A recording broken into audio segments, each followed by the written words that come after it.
ਸਤਿ ਸ਼੍ਰੀ ਅਕਾਲ ਸਾਰੇ ਦਰਸ਼ਕਾਂ ਦਾ ਖਬਰਾਂ ਦੇ ਇਸ ਬੁਲੇਟਿਨ ਵਿੱਚ ਸਵਾਗਤ ਹੈ। ਮੈਂ ਤੁਹਾਡੇ ਨਾਲ ਅਰਸ਼ਦੀਪ ਤੇ ਖਬਰਾਂ ਵਾਰੂ ਕਰਨ ਤੋਂ ਪਹਿਲਾਂ ਇੱਕ ਨਜ਼ਰ ਖਾਸ ਹੈਡਲਾਈਨਸ ਤੇ। ਜਗਵੀਰ ਮੱਲੀ ਅਤੇ ਰਣਦੀਪ ਕੰਗ ਦੀ ਮੌਤ ਤੇ ਕਤਲ ਦੇ ਇਲਜ਼ਾਮ ਵਿੱਚ ਇੱਕ ਗ੍ਰਿਫਤਾਰ।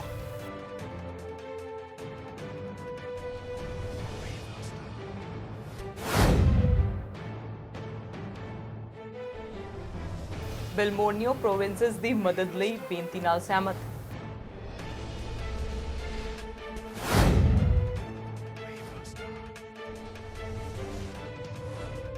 ਅਲਬਰਟਾ ਦੀ ਸਾਬਕਾ ਪ੍ਰੀਮੀਅਰ ਰੇਚਲ ਨੋਟਲੇ 2023 ਵਿੱਚ ਵੀ ਪ੍ਰੀਮੀਅਰ ਦੀ ਦੌੜ ਵਿੱਚ ਚਾਹੁੰਦੀ ਹੈ ਦੌੜਨਾ।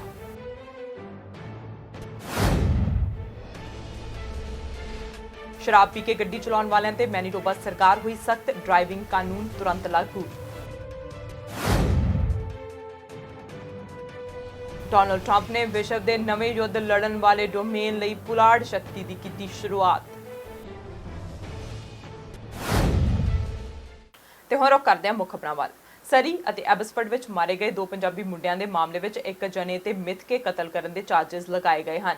27 ਅਕਤੂਬਰ ਨੂੰ 2017 ਵਿੱਚ ਸਰੀ ਦੇ ਰਣਦੀਪ ਕੰਗ ਅਤੇ 12 ਨਵੰਬਰ 2018 ਨੂੰ ਐਬਸਫੋਰਡ ਦੇ ਜਗਵੀਰ ਮੱਲੀ ਦੇ ਗੋਲੀਆਂ ਮਾਰੀਆਂ ਗਈਆਂ ਸਨ, ਜੋ ਜਾਨਲੇਵਾ ਸਾਬਤ ਹੋਈਆਂ ਸਨ। ਗ੍ਰਿਫਤਾਰ ਕੀਤੇ ਗਏ 21 ਸਾਲਾ ਨੌਜਵਾਨ ਦਾ ਨਾਂ ਟਾਇਰਲ ਹਿਊ ਨਿਊਗਨ ਕੁਨੈਲ ਦੱਸਿਆ ਜਾ ਰਿਹਾ ਹੈ। ਨਿਊਗਨ ਵੀਅਤਨਾਮੀ ਹੈ। ਹਾਲੇ ਕੁਝ ਦਿਨ ਪਹਿਲਾਂ ਹੀ ਜਾਂਚ ਕਰ ਰਹੀ ਪੁਲਿਸ ਨੇ ਦੱਸਿਆ ਸੀ ਕਿ ਯੂਨੀਵਰਸਿਟੀ ਵਿਦਿਆਰਥੀ ਜਗਵੀਰ ਮੱਲੀ ਕਿਸੇ ਹੋਰ ਦੇ ਭੁਲੇਖੇ ਮਾਰਿਆ ਗਿਆ ਸੀ। ਇਸ ਗ੍ਰਿਫਤਾਰੀ ਤੋਂ ਬਾਅਦ ਉਮੀਦ ਕੀਤੀ ਜਾ ਰਹੀ ਹੈ ਕਿ ਦੋਸ਼ੀ ਨੂੰ ਸਖਤ ਸਜ਼ਾ ਤੇ ਪੀੜਤਾਂ ਨੂੰ ਇਨਸਾਫ ਮਿਲੇਗਾ। IHIT ਦੇ ਜਾਂਚਕਰਤਾਵਾਂ ਨੇ ਦੋਵੇਂ ਮਾਮਲਿਆਂ ਵਿੱਚ ਸਥਾਨਕ ਡਿਟੈਚਮੈਂਟ ਨਾਲ ਕੰਮ ਕੀਤਾ। ਹੋਮਿਸਾਈਡ ਟੀਮ ਨੇ ਆਖਿਆ ਕਿ ਕਈ ਮਹੀਨਿਆਂ ਦੇ ਤਾਲਮੇਲ ਤੋਂ ਬਾਅਦ ਉਹਨਾਂ ਨੇ ਗੋਲੀਬਾਰੀ ਨੂੰ ਉਸੇ ਸ਼ੱਕੀ ਵਿਅਕਤੀ ਨਾਲ ਜੋੜ ਕੇ ਦੇਖਿਆ। ਜਾਂਚ ਐਬਸਫੋਰਡ ਪੁਲਿਸ, ਸਰੀ RCMP ਦੇ ਮਾਹਰ ਅਤੇ BC ਦੇ ਵਿਸ਼ੇਸ਼ ਵਿਭਾਗਾਂ ਦੀ ਸਾਂਝੇਦਾਰੀ ਕਰਕੇ ਸੰਭਵ ਹੋਈ ਹੈ। ਪੁਲਿਸ ਅਜੇ ਵੀ ਮਾਮਲੇ ਦੀ ਛਾਣਬੀਨ ਕਰ ਰਹੀ ਹੈ। ਤੇ ਵਿੱਤ ਮੰਤਰੀ ਬਿਲ ਮੋਰਨੀਓ ਦਾ ਕਹਿਣਾ ਹੈ ਕਿ ਉਹ ਫੈਡਰਲ ਅਧਿਕਾਰੀਆਂ ਨੂੰ ਆਟਵਾ ਦੀ ਵਿੱਤੀ ਸਥਿਰਤਾ ਯੋਜਨਾ ਬਾਰੇ ਪ੍ਰਸਤਾਵਿਤ ਟਵੀਕਸ ਦਾ ਵਿਸ਼ਲੇਸ਼ਣ ਕਰਨ ਦੇ ਕੰਮ ਕਰਨਗੇ, ਜੋ ਵਿੱਤੀ ਚੁਣੌਤੀਆਂ ਦਾ ਸਾਹਮਣਾ ਕਰ ਰਹੇ ਸਰੋਤਾਂ ਪੈਦਾ ਕਰਨ ਵਾਲੇ ਸੂਬਿਆਂ ਨੂੰ ਵਧੇਰੇ ਸਹਾਇਤਾ ਦੀ ਪੇਸ਼ਕਸ਼ ਕਰੇਗੀ। ਹਾਲਾਂਕਿ ਫੈਡਰਲ ਵਿੱਤ ਮੰਤਰੀ ਨੇ ਵਿੱਤੀ ਸਥਿਰਤਾ ਪ੍ਰੋਗਰਾਮ ਨੂੰ ਰੋਕਣ ਤੋਂ ਇਨਕਾਰ ਨਹੀਂ ਕੀਤਾ। ਉਹਨਾਂ ਆਖਿਆ ਕਿ ਉਹਨਾਂ ਦੇ ਅਧਿਕਾਰੀ ਪ੍ਰਸਤਾਵਾਂ ਦਾ ਵਿਸ਼ਲੇਸ਼ਣ ਕਰਨ ਅਤੇ ਜਨਵਰੀ ਵਿੱਚ ਅਗਲੇ ਕਦਮਾਂ ਦੀ ਸਮਾਂ ਰੇਖਾ ਅਤੇ ਪ੍ਰਕਿਰਿਆ ਨਾਲ ਵਾਪਸ ਆਉਣ ਤੋਂ ਬਾਅਦ ਕੋਈ ਤਬਦੀਲੀ ਨਹੀਂ ਲਿਆਉਣਗੇ। ਮੋਰਨੀਓ ਨੇ ਆਖਿਆ ਕਿ ਉਹਨਾਂ ਦੀ ਸਰਕਾਰ ਤਬਦੀਲੀਆਂ ਤੇ ਵਿਚਾਰ ਕਰੇਗੀ। ਅਸੀਂ ਸੂਬਿਆਂ ਦੀਆਂ ਮੰਗਾਂ ਉੱਤੇ ਵਿਚਾਰ ਕਰਾਂਗੇ, ਪਰ ਇਸ ਸਮੇਂ ਅਸੀਂ ਅਜੇ ਨਹੀਂ ਕਰ ਸਕਦੇ, ਪਰ ਇਹ ਨਿਸ਼ਚਿਤ ਰੂਪ ਤੋਂ ਕੁਝ ਅਜਿਹਾ ਹੈ ਜਿਸ ਬਾਰੇ ਅਸੀਂ ਅਗਲੇ ਸਾਲ ਦੇ ਦੌਰਾਨ ਵਿਚਾਰ ਕਰਾਂਗੇ। We had a very robust discussion on the fiscal stabilization program. And in that discussion, we heard from the provinces. The province of Saskatchewan brought forward a proposal on how we could move forward with fiscal stabilization reform. That is something that was discussed. And I committed to asking my officials to begin an analysis and to getting back in January with not only a sense of the timeline that we can move forward for those discussions, but also a sense of the process that we can move forward that would enable this discussion and some potential changes to happen in the near term. I've been in a number of meetings where there's people who want to get along and get things done, and in meetings where people don't. This is an example of a group of people who wanted to make progress, and I think it was originally reflected in a consensus around bringing forward the fiscal stabilization, which was unique to have all of the provinces agree in that regard, and I think reciprocated by Minister Murneau in terms of his enthusiasm for it. I was very satisfied with a robust, quite frank discussion. Very, genuinely thankful to the other provinces who supported our position on fiscal stabilization. But, time will tell. I can't overemphasize the fact that timing's important here.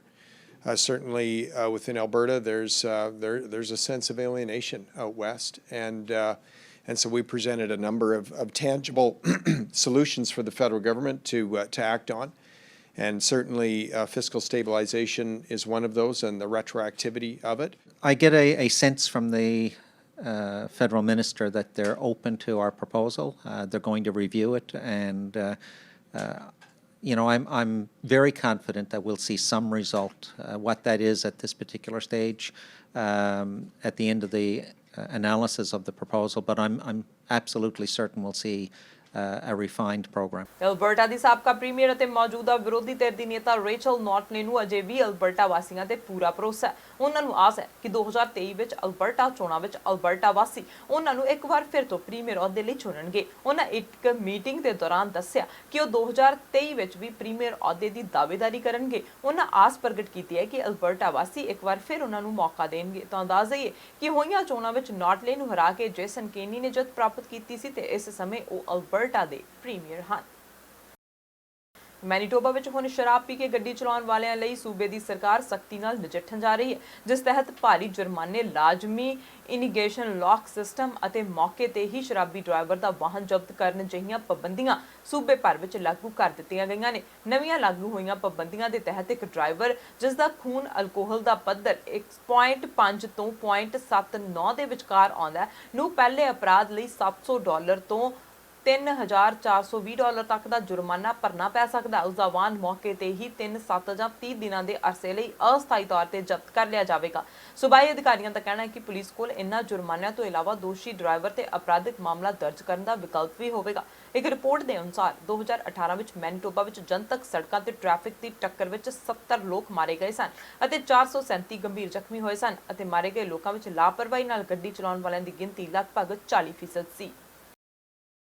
ਤੇ ਇੱਕ 34 ਸਾਲਾ ਮਹਿਲਾ ਨੂੰ Edmonton police ਵੱਲੋਂ ਗ੍ਰਿਫਤਾਰ ਕਰ ਲਿਆ ਗਿਆ। ਜਾਣਕਾਰੀ ਮੁਤਾਬਿਕ ਇਹ ਔਰਤ ਲੋਕਾਂ ਦੇ ਘਰ ਮੂਹਰਿਓਂ ਪਾਰਸਲ ਚੋਰੀ ਕਰਕੇ ਲੈ ਜਾਂਦੀ ਹੈ ਤੇ ਉਸ ਦੌਰਾਨ ਮਹਿਲਾ ਤੇ ਚੋਰੀ ਕਰਨ ਦੇ ਦੋਸ਼ ਲੱਗੇ ਹਨ। ਉਹਨਾਂ ਦੀ ਤਸਵੀਰ ਪਿੱਛੇ ਜਿਹੇ ਹੀ ਹੋਈ ਤਾਜ਼ਾ ਘਟਨਾ ਵਿੱਚ ਜਨਤਕ ਹੋਈ ਸੀ, ਜਦੋਂ ਬੈਲ ਵਿੱਚ ਲੱਗੇ ਕੈਮਰੇ ਨੇ ਉਹਨੂੰ ਚੋਰੀ ਕਰਦਿਆਂ ਵੀਡੀਓ ਬਣਾ ਲਈ ਸੀ।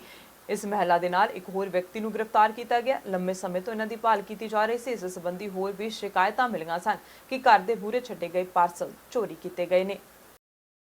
ਤੇ ਅਲਬਰਟਾ ਹੈਲਥ ਸਰਵਿਸਿਜ਼ ਦੇ ਬੁਲਾਰੇ ਸਟੂਅਰਟ ਬ੍ਰਾਈਡੌਕਸ ਨੇ ਆਖਿਆ ਕਿ ਪੈਰਾਮੈਡਿਕਸ ਨੂੰ 47 ਸਟਰੀਟ NE ਦੇ ਪੂਰਬ ਵੱਲ ਵੈਸਟ ਡਰਾਈਵ ਤੇ ਬੁਲਾਇਆ ਗਿਆ ਸੀ, ਜਿੱਥੇ ਇੱਕ ਮਰਦ ਗੰਭੀਰ ਜਾਨਲੇਵਾ ਸਥਿਤੀ ਵਿੱਚ ਸੀ ਅਤੇ ਇੱਕ 6 ਸਾਲਾਂ ਦਾ ਬੱਚਾ ਗੰਭੀਰ ਸੀ ਪਰ ਜਾਨ ਤੋਂ ਮਾਰਨ ਵਾਲੀ ਸਥਿਤੀ ਵਿੱਚ ਨਹੀਂ ਸੀ। Acting SGT Calgary police services ਦੇ ਜੇਸਨ ਟੇਲਰ ਨੇ ਆਖਿਆ ਕਿ ਰਾਹਗੀਰ ਸੜਕ ਤੇ ਸਨ ਜਦੋਂ ਉਹਨਾਂ ਨੂੰ ਟੱਕਰ ਮਾਰ ਦਿੱਤੀ ਗਈ ਸੀ। ਟੇਲਰ ਨੇ ਆਖਿਆ ਕਿ ਇੱਕ ਬੱਚਾ ਜਿਸ ਦੇ ਨਾਲ ਇੱਕ ਬਾਲਗ ਹੈ, ਅਸੀਂ ਮੰਨ ਰਹੇ ਹਾਂ ਕਿ ਉਹਨਾਂ ਦਾ ਪਿਤਾ ਹੈ, ਦੀ ਹਾਲਤ ਗੰਭੀਰ ਸੀ। ਹਾਲਾਂਕਿ ਹੁਣ ਉਹ ਹਾਲਤ ਸਥਿਰ ਹੈ ਪਰ ਹਾਲਤ ਅਜੇ ਵੀ ਜਾਨਲੇਵਾ ਹੈ। ਅਸੀਂ ਡਰਾਈਵਰ ਦੇ ਨਾਲ ਗੱਲ ਕੀਤੀ ਹੈ ਤੇ ਜਾਂਚ ਕਰ ਰਹੇ ਹਾਂ। ਅਸੀਂ ਨਹੀਂ ਮੰਨਦੇ ਕਿ ਇਸ ਘਟਨਾ ਦੇ ਵਿੱਚ ਸ਼ਰਾਬ, ਨਸ਼ਾ ਜਾਂ ਰਫ਼ਤਾਰ ਹਾਦਸੇ ਦਾ ਕਾਰਨ ਹੋ ਸਕਦੇ ਨੇ। What happened today, incident occurred around 15:40 hours. Two pedestrians were struck on the roadway. There was a young child, age of 6, and he's in serious conditions at the hospital. However, it's not life-threatening at this time. The male that was with him, we do believe was the father, was in serious conditions, life-threatening. However, he is now stable, but still the conditions life-threatening for him at the Foothills Hospital. We spoke with the driver and still investigating, but we don't believe alcohol or drugs or speed was a factor. We're actually investigating the sunlight, if it had anything to do with blocking the driver's vision while the pedestrians were on the roadway. The road conditions, as you can tell, they seem to be dry and clear. We don't believe at this time that they had anything to do with the collision, but still investigating. We just want to inform everyone if there's any witnesses that might have saw this to come forth, let us know. Just contact Calgary Police Service. The more information we can gather, the better investigation we can build and see what can happen. ਇਸ ਦੇ ਨਾਲ ਰੁਕਦੇ ਹਾਂ commercial break ਦੇ ਲਈ। ਤੁਸੀਂ ਬਣ ਰਹੋ ਸਾਡੇ ਨਾਲ।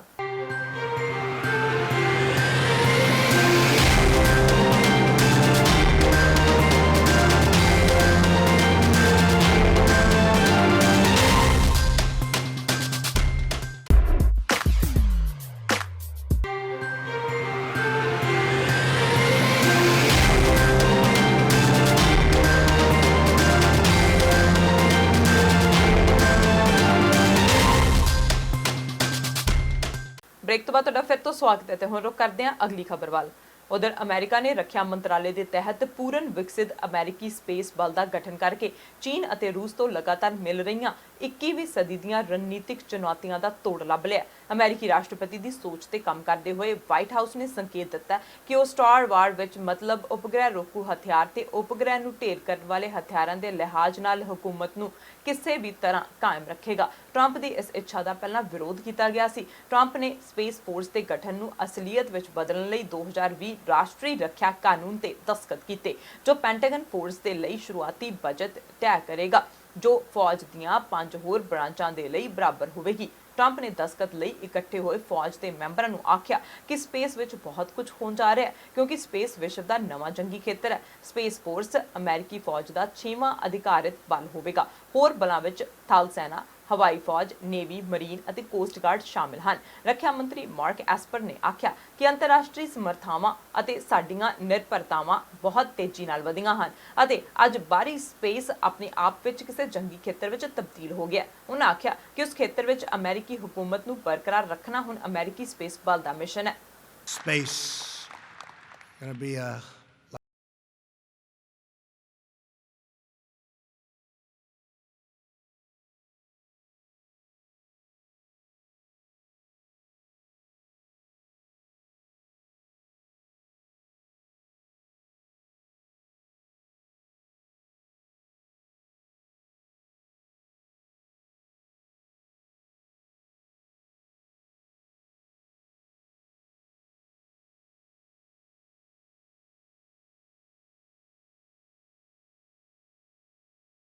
operations, and he will become the very first member of the Space Force, and he will be on the Joint Chiefs.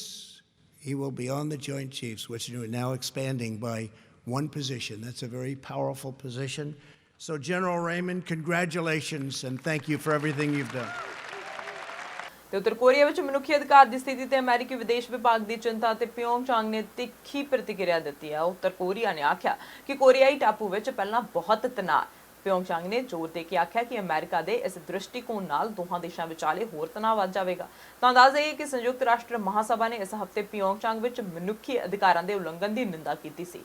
ਮਹਾਸਭਾ ਦਾ ਕਹਿਣਾ ਹੈ ਕਿ ਉੱਤਰ ਕੋਰੀਆ ਵਿੱਚ ਲੰਮੇ ਸਮੇਂ ਤੋਂ ਮਨੁੱਖੀ ਅਧਿਕਾਰਾਂ ਦਾ ਉਲੰਘਣ ਹੋ ਰਿਹਾ ਹੈ। ਤਾਂ ਦੱਸ ਦਈਏ ਕਿ ਅੰਤਰਰਾਸ਼ਟਰੀ ਭਾਈਚਾਰੇ ਨੇ ਵੀ ਉੱਤਰ ਕੋਰੀਆ ਨੂੰ ਡਿਪਲੋਮੈਟਿਕ ਦਮਨ ਦੇ ਲਈ ਦਹਾਕਿਆਂ ਤੋਂ ਪਰਮਾਣੂ ਹਥਿਆਰਾਂ ਦੇ ਪ੍ਰੋਗਰਾਮ ਨੂੰ ਤਰਜੀਹ ਦੇਣ ਲਈ ਨਿੰਦਾ ਕੀਤੀ ਸੀ। ਇਸ ਤੋਂ ਬਾਅਦ ਅਮਰੀਕਾ ਨੇ ਇਸ ਤੇ ਆਪਣੀ ਪ੍ਰਤੀਕਿਰਿਆ ਦਿੱਤੀ ਸੀ। ਕੋਰੀਆਈ ਸੈਂਟਰਲ ਨਿਊਜ਼ ਏਜੰਸੀ ਦੇ ਮੁਤਾਬਿਕ ਉੱਤਰ ਕੋਰੀਆ ਦੇ ਵਿਦੇਸ਼ ਮੰਤਰਾਲੇ ਦੇ ਬੁਲਾਰੇ ਨੇ ਆਖਿਆ ਕਿ ਪਿਓਂਗਚਾਂਗ ਦੇ ਮਨੁੱਖੀ ਅਧਿਕਾਰ ਰਿਕਾਰਡ ਦੀ ਨਿੰਦਾ ਕਰਨਾ ਕੋਰੀਆਈ ਟਾਪੂ ਤੇ ਪਹਿਲਾਂ ਹੀ ਮੌਜੂਦ ਤਣਾਅ ਨੂੰ ਹੋਰ ਵਧਾ ਦੇਵੇਗਾ।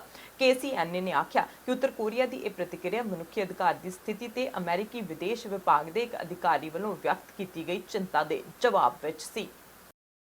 ਤੇ ਐਡਿਨਬਰਾ ਦੇ ਡਿਊਕ ਨੂੰ ਹਸਪਤਾਲ ਵਿੱਚ ਭਰਤੀ ਕਰਵਾਇਆ ਗਿਆ। ਪ੍ਰਿੰਸ ਫਿਲਿਪ ਨੋਰਫੋਲਕ ਸਥਿਤ ਮਹਾਰਾਣੀ ਦੇ ਸੈਂਡਰਿੰਗਮ ਅਸਟੇਟ ਤੋਂ ਕਿੰਗ ਐਡਵਰਡ ਹਸਪਤਾਲ ਵਿੱਚ ਆਏ। ਬਕਿੰਗਮ ਪੈਲੇਸ ਨੇ ਇੱਕ ਬਿਆਨ ਜਾਰੀ ਕਰਦਿਆਂ ਆਖਿਆ ਕਿ ਪ੍ਰਿੰਸ ਫਿਲਿਪ ਦੇ ਡਾਕਟਰ ਦੀ ਸਲਾਹ ਤੇ ਉਹਨਾਂ ਨੂੰ ਇੱਕ ਪੁਰਾਣੀ ਤਕਲੀਫ ਕਾਰਨ ਹਸਪਤਾਲ ਵਿੱਚ ਨਿਰੀਖਣ ਅਤੇ ਇਲਾਜ ਲਈ ਰੱਖਿਆ ਗਿਆ। 98 ਸਾਲਾ ਡਿਊਕ ਅਗਸਤ 2017 ਵਿੱਚ ਜਨਤਕ ਜੀਵਨ ਤੋਂ ਰਿਟਾਇਰ ਹੋ ਗਏ ਸਨ। ਉਹ ਕਈ ਦਹਾਕਿਆਂ ਤੋਂ ਮਹਾਰਾਣੀ ਦਾ ਸਮਰਥਨ ਕਰ ਰਹੇ ਹਨ ਅਤੇ ਆਪਣੀਆਂ ਚੈਰਿਟੀਜ਼ ਲਈ ਵੀ ਪ੍ਰੋਗਰਾਮਾਂ ਵਿੱਚ ਸ਼ਾਮਿਲ ਹੁੰਦੇ ਆਏ ਹਨ। ਆਪਣੀ ਸ਼ਾਹੀ ਡਿਊਟੀ ਤੋਂ ਰਿਟਾਇਰ ਹੋਣ ਤੋਂ ਬਾਅਦ ਉਹ ਮਹਾਰਾਣੀ ਅਤੇ ਸ਼ਾਹੀ ਪਰਿਵਾਰ ਦੇ ਹੋਰ ਮੈਂਬਰਾਂ ਨਾਲ ਜਨਤਕ ਪ੍ਰੋਗਰਾਮਾਂ ਤੇ ਚਰਚ ਵਿੱਚ ਨਜ਼ਰ ਆਏ। ਉਹਨਾਂ ਨੂੰ ਐਂਬੂਲੈਂਸ ਵਿੱਚ ਨਹੀਂ ਲਿਜਾਇਆ ਗਿਆ। ਇਹ ਇੱਕ ਯੋਜਨਾਬੱਧ ਤਰੀਕੇ ਦੇ ਨਾਲ ਦਾਖਲਾ ਸੀ।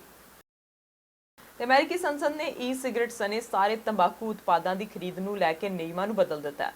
ਹੁਣ ਅਜਿਹੇ ਉਤਪਾਦਾਂ ਨੂੰ ਖਰੀਦਣ ਲਈ ਘੱਟ ਤੋਂ ਘੱਟ ਉਮਰ ਹੱਦ 18 ਸਾਲ ਤੋਂ ਵਧਾ ਕੇ 21 ਸਾਲ ਕਰ ਦਿੱਤੀ ਗਈ ਹੈ।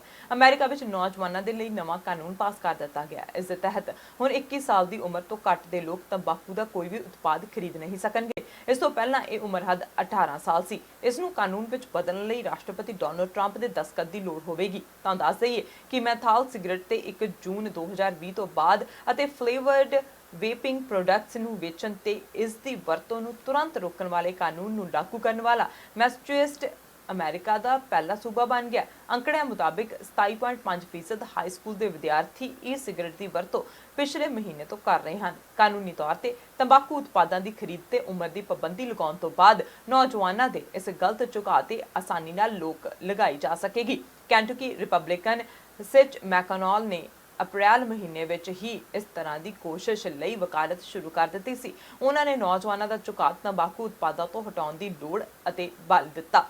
ਪਿਛਲੇ ਮਹੀਨੇ ਰਾਸ਼ਟਰਪਤੀ ਡੋਨਾਲਡ ਟਰੰਪ ਨੇ ਇਸ ਨਾਲ ਸੰਬੰਧਿਤ ਟੋਬੈਕੋ 21 ਨਾਂ ਦੇ ਮੂਵਮੈਂਟ ਨੂੰ ਆਪਣਾ ਸਮਰਥਨ ਦਿੱਤਾ ਸੀ।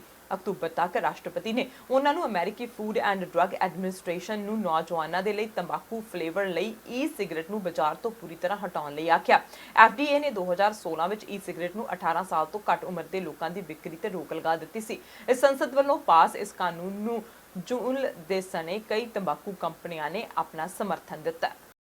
ਤੇ ਨਿਊਜ਼ੀਲੈਂਡ ਵਿੱਚ 15 ਮਾਰਚ ਨੂੰ ਕ੍ਰਾਈਸਟਚਰਚ ਦੇ 2 ਮਸਜਿਦਾਂ ਨੂੰ ਨਿਸ਼ਾਨਾ ਬਣਾ ਕੇ ਕੀਤੇ ਗਏ ਅੱਤਵਾਦੀ ਹਮਲੇ ਮਗਰੋਂ ਸਰਕਾਰ ਲੋਕਾਂ ਕੋਲੋਂ ਹਥਿਆਰ ਵਾਪਸ ਲੈ ਰਹੀ ਹੈ। ਨਿਊਜ਼ੀਲੈਂਡ ਸਰਕਾਰ ਨੇ ਹੁਣ ਤੱਕ 60,000 ਹਥਿਆਰ ਅਤੇ 2 ਲੱਖ ਹਥਿਆਰਾਂ ਦੇ ਹਿੱਸੇ ਲੋਕਾਂ ਤੋਂ ਵਾਪਸ ਲਏ ਹਨ। ਇਸ ਤੋਂ ਇਲਾਵਾ 43 ਗਨ ਡੀਲਰਜ਼ ਨੇ ਵੀ ਲੋਕਾਂ ਕੋਲੋਂ 6,145 ਹਥਿਆਰ ਇਕੱਠੇ ਕੀਤੇ ਹਨ। ਪਿਛਲੇ ਹਫ਼ਤੇ ਤੈਅ ਆਖਰੀ ਦਿਨ ਨੂੰ 4,154 ਹਥਿਆਰ ਇਕੱਠੇ ਕੀਤੇ ਗਏ।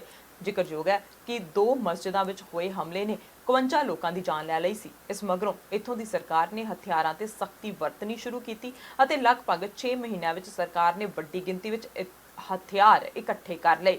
ਹਮਲੇ ਨੇ ਦੇਸ਼ ਦੇ ਨਾਲ-ਨਾਲ ਵਿਦੇਸ਼ਾਂ ਨੂੰ ਵੀ ਹਿਲਾ ਕੇ ਰੱਖ ਦਿੱਤਾ ਸੀ, ਕਿਉਂਕਿ ਨਿਊਜ਼ੀਲੈਂਡ ਨੂੰ ਸ਼ਾਂਤ ਦੇਸ਼ਾਂ ਵਿੱਚ ਗਿਣਿਆ ਜਾਂਦਾ ਸੀ। ਜ਼ਿਕਰਯੋਗ ਹੈ ਕਿ ਹਮਲਾਵਰ ਨੇ ਇਸ ਕਤਲੇਆਮ ਦੀ ਲਾਈਵ ਵੀਡੀਓ ਬਣਾਈ ਸੀ। ਡਿਪਟੀ ਕਮਿਸ਼ਨਰ ਮਾਈਕ ਕਲੈਮੈਂਟ ਨੇ ਦੱਸਿਆ ਕਿ ਬਾਈਬੈਕ ਦੇ ਨਿਯਮ ਤਹਿਤ ਵੱਡੀ ਗਿਣਤੀ ਵਿੱਚ ਲੋਕਾਂ ਨੇ ਹਥਿਆਰ ਜਮ੍ਹਾਂ ਕਰਾਏ। ਬਹੁਤ ਸਾਰੇ ਲੋਕਾਂ ਨੇ ਹਥਿਆਰ ਨਾ ਰੱਖਣ ਦੀ ਸਹੁੰ ਖਾ ਲਈ ਹੈ। ਉਹਨਾਂ ਆਖਿਆ ਕਿ ਉਹ ਪ੍ਰਾਰਥਨਾ ਕਰਦੇ ਹਨ ਕਿ ਕ੍ਰਾਈਸਟ ਚਰਚ ਵਰਗਾ ਹਮਲਾ ਕਦੇ ਵੀ ਨਾ ਹੋਵੇ। ਤਾਂ ਅੰਦਾਜ਼ਾ ਹੀ ਹੈ ਕਿ ਹਮਲੇ ਮਗਰੋਂ ਦੇਸ਼ ਭਰ ਵਿੱਚ ਅਸੌਲਟ ਰਾਈਫਲਸ ਅਤੇ ਸੈਮੀ ਆਟੋਮੈਟਿਕ ਬੰਦੂਕਾਂ ਦੀ ਵਿਕਰੀ ਤੇ ਤੁਰੰਤ ਰੋਕ ਦੀ ਘੋਸ਼ਣਾ ਕਰ ਦਿੱਤੀ ਗਈ ਸੀ। ਇਸ ਨਾਲ ਦੀਆਂ ਖਬਰਾਂ ਪਹੁੰਚਾਉਣ ਤੋਂ ਪਹਿਲਾਂ ਇੱਕ ਨਜ਼ਰ ਫਿਰ ਤੋਂ ਹੈਡਲਾਈਨਸ ਤੇ। ਜਗਵੀਰ ਮੱਲੀ ਅਤੇ ਰਣਦੀਪ ਕੰਗ ਦੀ ਮੌਤ ਤੇ ਕਤਲ ਦੇ ਇਲਜ਼ਾਮ ਵਿੱਚ ਇੱਕ ਗ੍ਰਿਫਤਾਰ।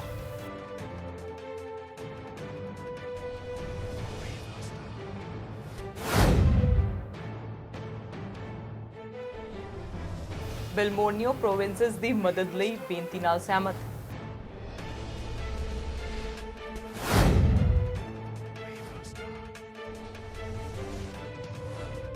ਅਲਬਰਟਾ ਦੀ ਸਾਬਕਾ ਪ੍ਰੀਮੀਅਰ ਰੇਚਲ ਨੋਟਲੇ 2023 ਵਿੱਚ ਵੀ ਪ੍ਰੀਮੀਅਰ ਦੀ ਦੌੜ ਵਿੱਚ ਚਾਹੁੰਦੀ ਹੈ ਦੌੜਨਾ।